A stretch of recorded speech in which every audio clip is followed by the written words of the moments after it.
Hello everyone, welcome to our channel study किया। दोस्तों, study के चैनल में आपका बहुत बहुत स्वागत है। फरवरी के सेकंड वीक से आपके बोर्ड के एग्जाम स्टार्ट होने वाले हैं और हमने सारी क्लास 10th और क्लास 12th के इम्पोर्टेंट क्वेश्चन की सीरीज जो चलाई थी वो आप तक पहुंच गई होगी। और मैं आज आपके लिए लेकर आया हूं कि यहाँ पे जो भी आपके फिजिक्स के इम्पोर्टेंट क्वेश्चंस हैं, 2 नंबर, 3 नंबर और 4 नंबर वाले क्वेश्चंस का एक साथ में कि आपको क्या पढ़ना है और कैसे पढ़ना है। इसके अलावा जो शॉर्ट क्वेश्चंस होंगे, मतलब 2 नंबर वाले क्वेश्चन, और इसके अलावा जो 4 नंबर वाले व्यंजक आएंगे, इनका भी मैं एक वीडियो लेके आने वाला हूँ। इसके अलावा एक वीडियो में मैं आपको देने वाला हूँ कि इसने पिछले सालों से समथिंग 2005 के आसपास से हम पूरे पेपर देखेंगे कि 2005 के बाद से बोर्ड ने क्या क्या क्वेश्चंस पूछा है। मैं आपको एक साथ ही बताऊंगा कि कौन सा क्वेश्चन बार बार रिपीट किया, 2 बार 3 बार रिपीट किया। उन क्वेश्चंस की भी सीरीज में आपके सामने लेकर आऊंगा। तो आज की वीडियो में हम स्टार्ट करते हैं class 12 physics most important question, जिस पर फर्स्ट टॉपिक हमारे पास क्या रहेगा, विद्युत क्षेत्र। इससे क्वेश्चन पूछा जा सकता है। इसकी परिभाषा, मात्रक और विमा, ठीक है, आपको पता होना चाहिए क्या होता है, कैसे होता है। कूलाम का नियम, कूलाम के नियम का व्युत्पत्ति, पूरा का पूरा व्यंजक, ठीक। विद्युत द्विध्रुव आघूर्ण और विद्युत द्विध्रुव आघूर्ण का व्यंजक। विद्युत बल रेखाएं क्या होती है, कैसे होती है, क्या क्या प्रॉपर्टीज लेके चलती है और उसकी विशेषताएं क्या क्या है, ठीक है। एक समान विद्युत क्षेत्र में रखे विद्युत द्विध्रुव पर लगने वाला बलयुग्म आघूर्ण टाउ, बलयुग्म आघूर्ण बराबर टाउ बराबर p E sine theta, p E sine theta. इसका व्यंजक आता है। तो पूरा का पूरा क्वेश्चन आपको पूछा जा सकता है।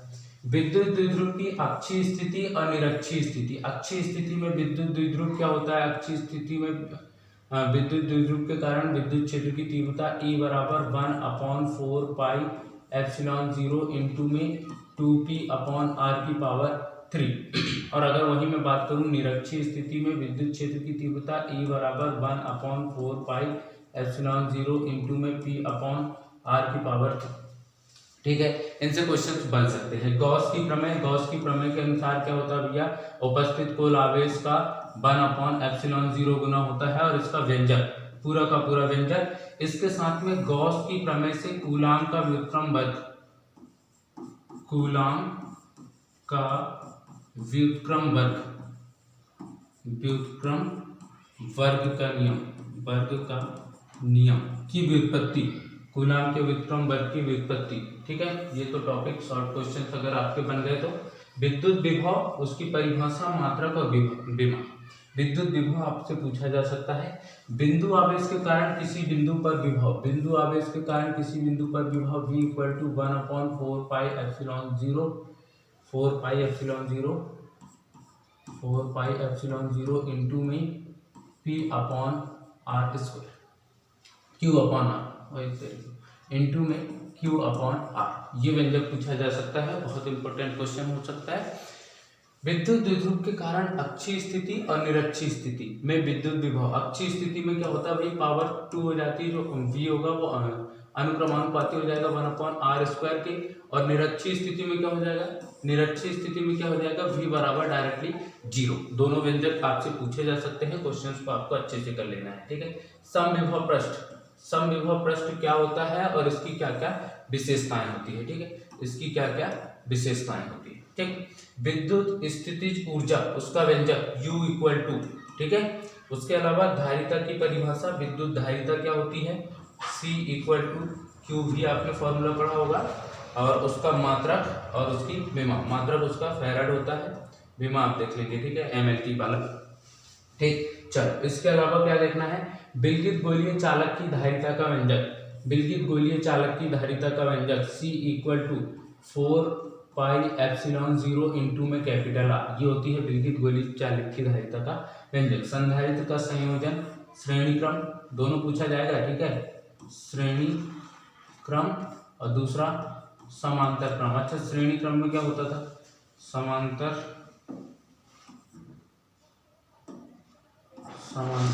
क्रम। श्रेणी क्रम में क्या होता था, संधारित्र का संयोजन C = C1 + C2 + C3। और समांतर क्रम में क्या होता था, 1/C = 1/C1 + 1/C2 + 1/C3। ये क्वेश्चन आपको पूछा जा सकता है। समांतर प्लेट संधारित्र की धारिता का व्यंजक C = क्या होता था, एप्सिलॉन 0 के एप्सिलॉन 0 A अपॉन उसके बीच में D, शायद दूरी, हाँ बिल्कुल। संधारित्र के ऊर्जा के घनत्व का व्यंजक U इक्वल टू, ये भी पूछा जा सकता है। अनुगमन वेग या अपवाह वेग, इसमें संबंध, एक क्वेश्चन और पूछा जाएगा। अनुगमन वेग और धारा घनत्व इनमें संबंध, अनुगमन वेग और धारा घनत्व में संबंध, या फिर डायरेक्टली क्वेश्चन आपको आ सकता है अनुगमन वेग क्या है, ये रहा।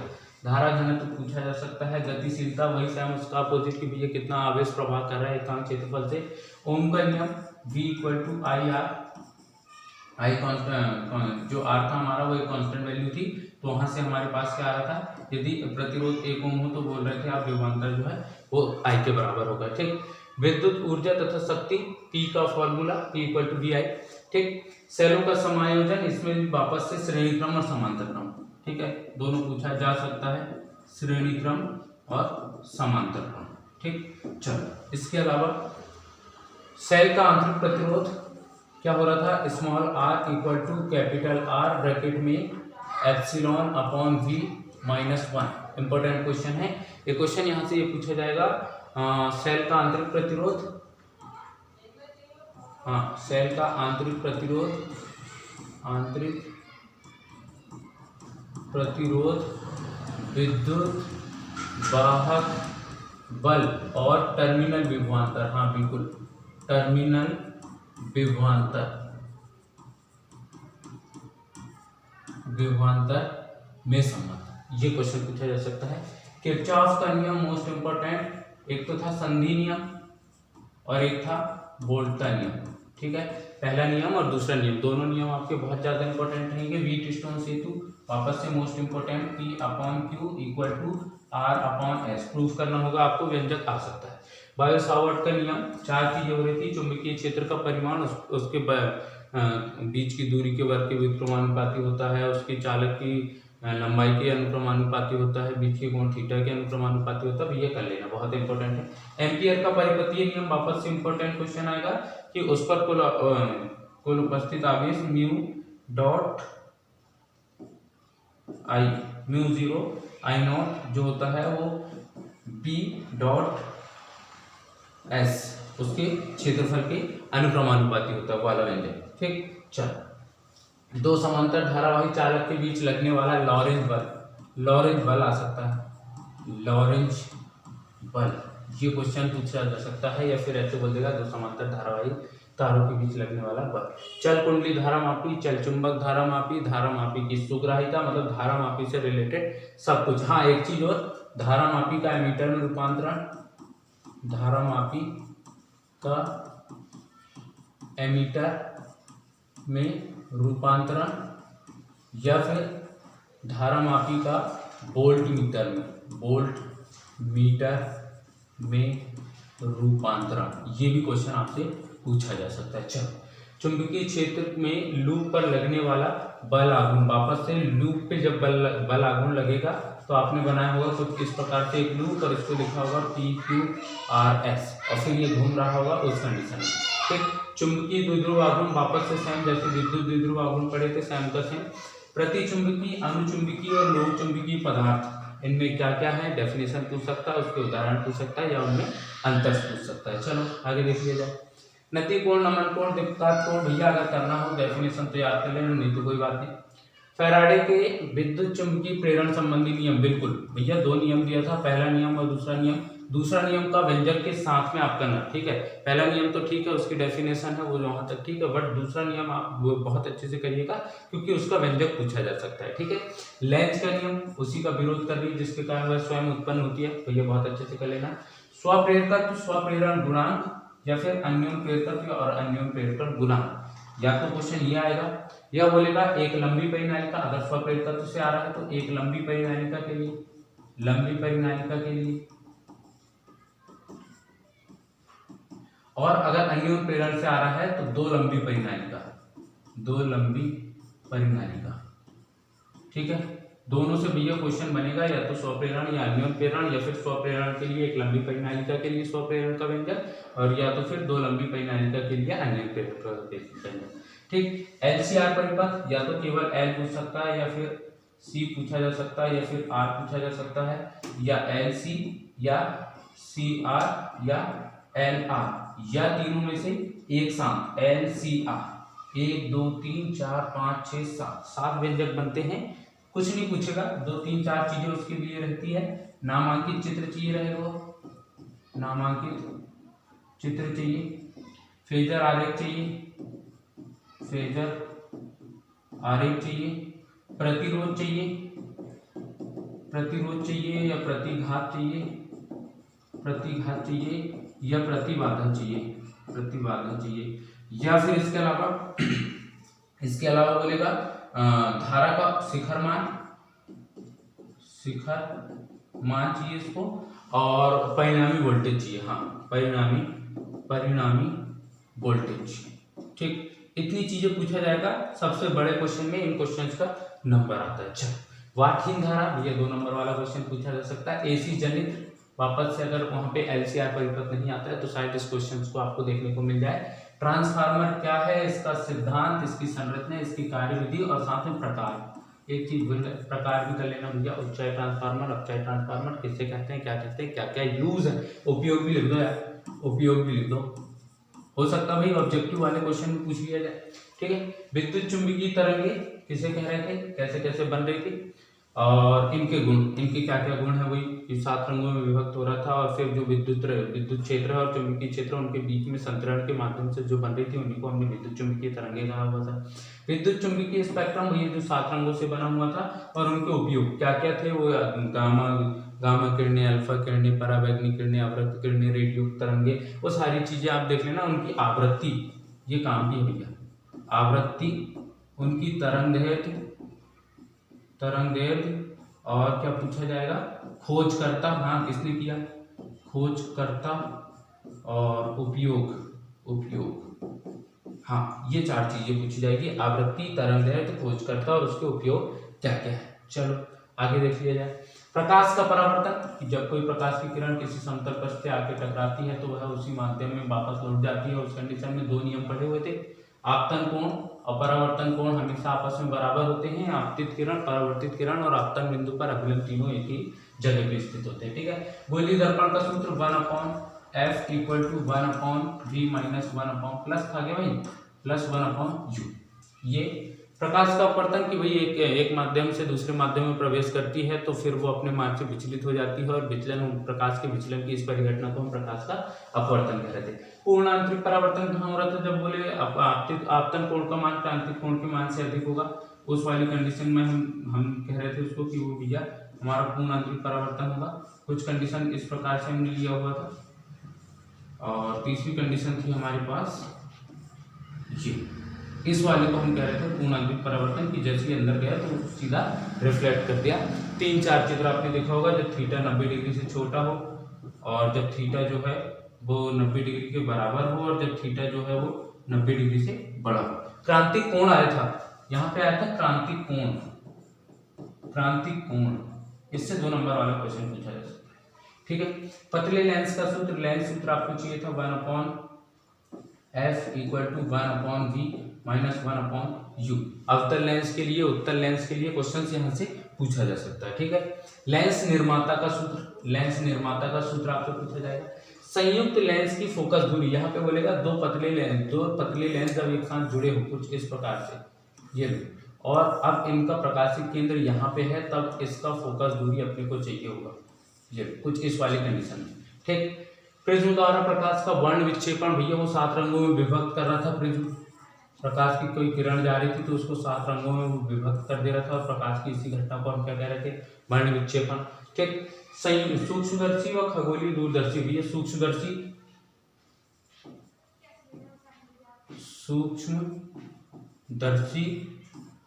इसकी आवर्धन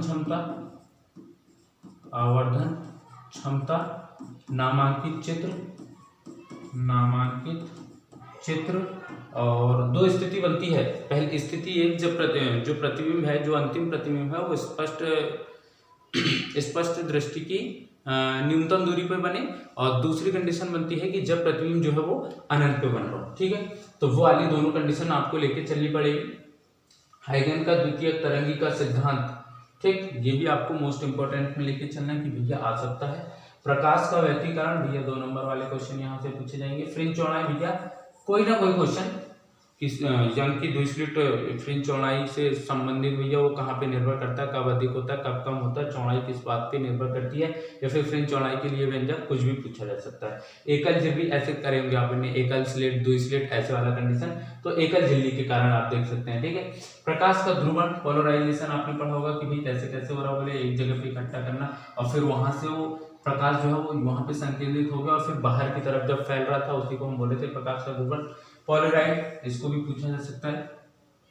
चलो आगे देखा जाए। प्रकाश विद्युत प्रभाव, भैया मोस्ट इंपोर्टेंट, कि जब कोई प्रकाश की किरण जो है वो धातु की सतह से आके टकराती है तो टकराने के पश्चात उसमें से इलेक्ट्रॉन जो है वो मुक्त होने लगते हैं और इलेक्ट्रॉन के मुक्त होने की परिघटना को हम क्या कह रहे थे, प्रकाश विद्युत प्रभाव, ठीक है। हर्ट्ज और लेमनार्ड का परीक्षण, भैया कोई काम का नहीं है अभी तो। आइंस्टीन का प्रकाश विद्युत समीकरण, बिल्कुल E = mc², जहाँ पे m जो है वो वस्तु का द्रव्यमान है और जो c है वो प्रकाश की चाल है। अच्छा, प्रकाश की चाल होती कितनी है, जो c की वैल्यू है वो होती कितनी है, वो प्रकाश का चाल या प्रकाश का वेग होता कितना है, तो बोले 3.0 × 10⁸ मीटर प्रति सेकेंड, ठीक, ये आपको आंसर देना होगा। अच्छा, डी ब्रॉगली तरंग दैर्ध्य क्या हो रहा था, लैम्डा इक्वल टू H/m भी, क्या, हाँ, लैम्डा इक्वल टू H/m भी, जहाँ लैम्डा जो है वो प्रकाश का तरंग दैर्ध्य है, H जो है वो डी ब्रॉगली कांस्टेंट वैल्यू है और प्लांक नियतांक है H, और m जो है वो द्रव्यमान है और v उसका वेग है, ठीक। कण प्रकीर्णन, ये प्रकाश का प्रकीर्णन, ठीक है, क्वेश्चन पूछा जा सकता है, 2 नंबर वाले क्वेश्चन वहां से बन सकते हैं। रदरफोर्ड का परमाणु मॉडल क्या है, कैसे किया था, क्या कमी आई, क्या कमियां रही और निष्कर्ष क्या है, निष्कर्ष, इतनी चीजें पूछ सकता है, ठीक है। रदरफोर्ड का परमाणु मॉडल क्या है, किस हिसाब से इसने किया था, क्या क्या विशेषताएं थी, क्या क्या कमियां थी, सब कुछ पूछ सकता है। बोहर का परमाणु मॉडल, देखो इसने क्या कहा था भैया कि नाभिक है जो बीच में है, उसने बोला था एक परमाणु, एक एटम, उसने क्या किया था कि भैया अल्फा कण को यहाँ से गुजारा था उस स्वर्ण पत्र से, बोले बहुत सारे पार्ट जो अल्फा कण है वो तो सारे चले गए मगर 12,000 में से एक जो था वो रिटर्न गया था। अब 12,000 में से एक रिटर्न गया था, उस कंडीशन में इसने बोला था कि भैया इसके केंद्र में क्या है, बोले एक बहुत भारी सा पदार्थ है जो धनावेशित है और धनावेशित होने के कारण जो अल्फा कण जो धनावेशित था वो रिटर्न चला गया, ठीक है। मगर इसने बोला था कि ये बहुत सारा भाग इसका खाली है और इलेक्ट्रॉन जो है इसके बाहर की तरफ घूम रहा है। अब इलेक्ट्रॉन ऐसे घूम रहा है, ये लो इलेक्ट्रॉन घूम रहा है, या मान लो इसके अपोजिट अंदर जा रहा है, कंटिन्यू जा रहा है भैया, ये तो जाके नाभिक में कभी ना कभी तो नष्ट हो जाएगा। तो उस कंडीशन से बचने के लिए बोहर ने कहा था कि भैया ऐसा कुछ नहीं है, ये हमारा एक नाभिक है और नाभिक के चारों ओर वृत्ताकार मार्ग में हमारे इलेक्ट्रॉन जो है वो गति कर रहे हैं और इन्होंने बोला था कक्षा के लिए उसका जो कितने इलेक्ट्रॉनों की संख्या होगी तो उसके लिए फॉर्मूला दिया था 2n², जब n बराबर 1 हो, n बराबर 2 हो, n बराबर 3। अब ये n क्या चल रहा है, ये इनकी कक्षकों की संख्या है। कौन कौन से कक्षक थे, k था, l था, m था और n था, k11 ऐसे आपने पढ़ा हो। हाइड्रोजन स्पेक्ट्रम, भैया मोस्ट इंपोर्टेंट क्वेश्चन, कौन कौन सा पूछा जाता है, वही 5 पढ़े थे हमने, लाइमन श्रेणी, बामर श्रेणी, फिर आया था फुंड श्रेणी, पाश्चन रह गया क्या, पाश्चन श्रेणी और एक ब्रैकेट श्रेणी। फॉर्मूला भी आया था भैया, फॉर्मूला आप ध्यान रखेंगे और उनकी डेफिनेशन में लिख देना कि कहां से कहां तक होता है उच्च ऊर्जा इलेक्ट्रॉन, निम्न ऊर्जा इलेक्ट्रॉन और कहां से कहां तक होता है, तो वो एक ग्राफ आपने ऐसे पढ़ा होगा कुछ इस प्रकार, ठीक है। चलो, समस्थानिक, समभारित और समन्यूट्रॉनिक भैया, जिनमें उनके परमाणु क्रमांक समान है और द्रव्यमान संख्या अलग अलग है। समस्थानिक है, द्रव्यमान संख्या जो है वो समान है, मतलब परमाणु भार समान है और परमाणु की जगह उनका क्रमांक अलग अलग है, तो उस कंडीशन में हम उसको क्या बोल रहे थे, समभारित। और समन्यूट्रॉनिक मतलब न्यूट्रॉनों की संख्या वहां पे समान हो जाए तब उसे हम समन्यूट्रॉनिक कह रहे थे। द्रव्यमान ऊर्जा समीकरण वापस से भैया आइंस्टीन का समीकरण अच्छे से कर लेना, ठीक है। चलो, द्रव्यमान क्षति उसी चैप्टर में मिल जाएगा। बंधन ऊर्जा और प्रति न्यूक्लियन बंधन ऊर्जा भैया मोस्ट इंपोर्टेंट क्वेश्चन, 2 नंबर वाले क्वेश्चन यहाँ से फिर पूछा जाएगा, ठीक है। नाभिकीय विखंडन और नाभिकीय संलयन किसे कहते हैं, क्वेश्चन यहाँ से आएगा। ठोसों में ऊर्जा बैंड बिल्कुल पूछा जाएगा। चालक किसे कहते हैं, अचालक किसे कहते हैं, अर्धचालक किसे कहते हैं, ऊर्जा बैंड और ठोसों में ऊर्जा बैंड। ठीक है, संधि डायोड दो प्रकार के हमने पढ़े थे, पी प्रकार के अर्धचालक, एन प्रकार के अर्धचालक, पी प्रकार के और एन प्रकार के अर्धचालक, और इनसे रिलेटेड कि कब ये अग्रवायस है और कभी पश्चवायस है। ठीक है, तो हमने लिखा अग्रदिशिक और पश्चदिशिक। और पीएन संधि, देखो संधि डायोड जब हम पढ़ेंगे तो बोलते हैं पीएन संधि डायोड का अर्ध तरंग दृष्टिकारी और पूर्ण तरंग दृष्टिकारी। ठीक है, दो भाग पढ़ेंगे हम, अर्ध तरंग और पूर्ण तरंग दृष्टिकारी। ठीक, पूर्ण तरंग दृष्टिकारी के रूप में इनका उपयोग, पी प्रकार के अर्धचालक और एन प्रकार के अर्धचालक में अंतर। ठीक, चलो आगे देख लिया जाए, खत्म। तो उम्मीद है कि आपको वीडियो बहुत अच्छा लगा होगा। अगर वीडियो अच्छा लगा है तो लाइक कीजिए, चैनल को सब्सक्राइब कीजिए। हाँ, अभी वेट नहीं करना है, अभी आप अपनी पढ़ाई को एकदम तैयार रखें। 2 वीडियोस आएंगे, एक वीडियो में मैं आपको, अच्छा 3 वीडियो आएंगे, चलो ठीक है, फाइनली 3 वीडियो देंगे। एक वीडियो में आपको देने वाले हैं कि 2 नंबर वाले सारे इंपॉर्टेंट क्वेश्चन की भैया चैप्टर 1 से चैप्टर 14 तक सारे के सारे 2 नंबर वाले क्वेश्चन, 2 अंक वाले। एक वीडियो में आपको देंगे कि जो न्यूमेरिकल्स बनते हैं, समथिंग 15 से 20 न्यूमेरिकल्स हम आपको देंगे, मतलब व्यंजक जो 4 नंबर वाले जो व्यंजक आपके बनेंगे वो आपको देने वाले हैं। एक वीडियो में 2 हो गए, और एक वीडियो में ऐसा देने वाला हूँ जिसपे मैं मैक्सिमम क्वेश्चन लेके आऊंगा, जहां पे आपको मैं दिखाना चाहूंगा कि भैया देखो ये कब कब रिपीट हुआ है और क्या आने के चांस है, पढ़ना है नहीं पढ़ना है, स्किप करना है, या फिर हमें वापस से उन क्वेश्चंस को बहुत अच्छे से तैयार करना है। ठीक है, तो मिलते हैं अगले वीडियो में, तब तक के लिए जय हिंद।